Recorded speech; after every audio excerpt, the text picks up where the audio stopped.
चवळीच्या शेंगांची भाजी करणार आहे बघा. किती सुंदर शेंगा आहेत.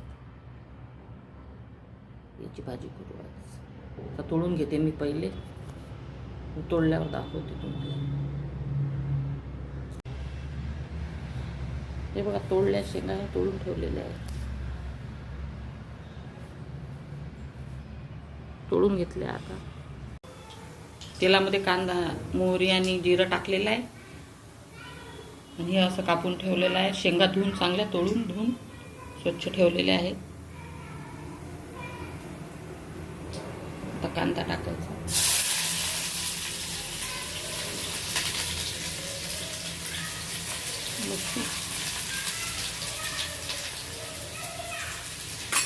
कांदा लसूण टाकून घेतलेला.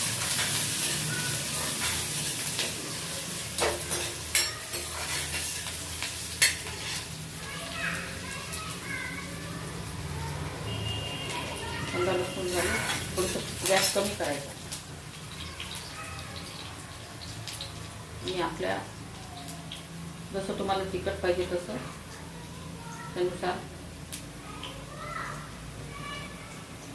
लाल मिरची पावडर टाकायची, हळद टाकायची, नमक पण आताच टाकून घेतले आणि हिंग थोडंसं.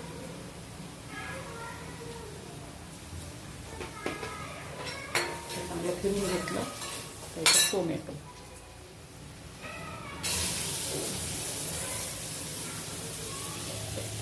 टाकून त्याला फिरून घ्यायचं.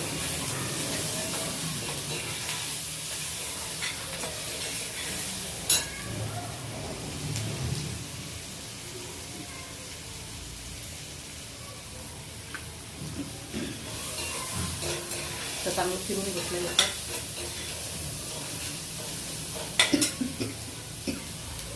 शेंगा टाकून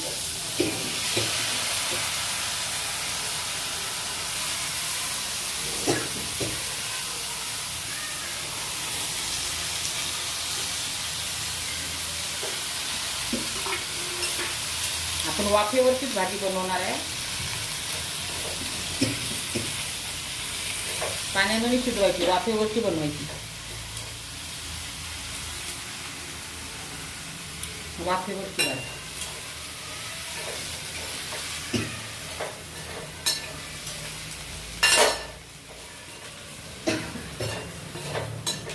हे फिरून घ्यायचं.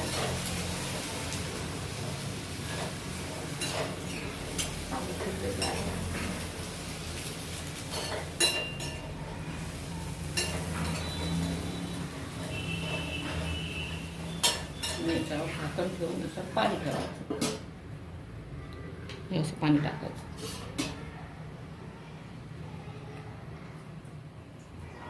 वाफेवरचे आपल्या आरोग्यासाठी पण चांगले असतात. मध्ये मध्ये बघायचं याला.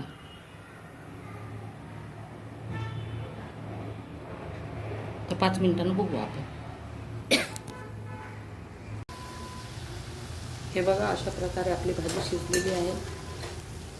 फिरून बघा पाणी पण आटलं.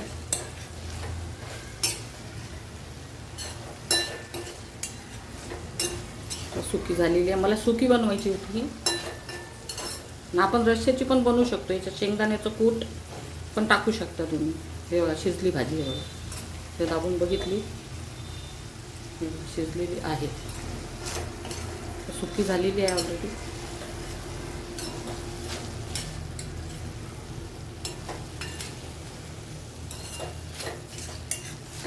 झाली आपली तयार. याच्यात कोथिंबीर टाकायची पण माझ्याकडे नाही आहे आता कोथिंबीर, म्हणून काही आपण टाकलेली नाही आहे. पण बिना कोथिंबीरची पण छान लागते भाजी. हे बघा चवळीच्या शेंगा आरोग्यासाठी पण चांगल्या आहेत. त्या तुम्ही पण करून बघा, छान वाटेल.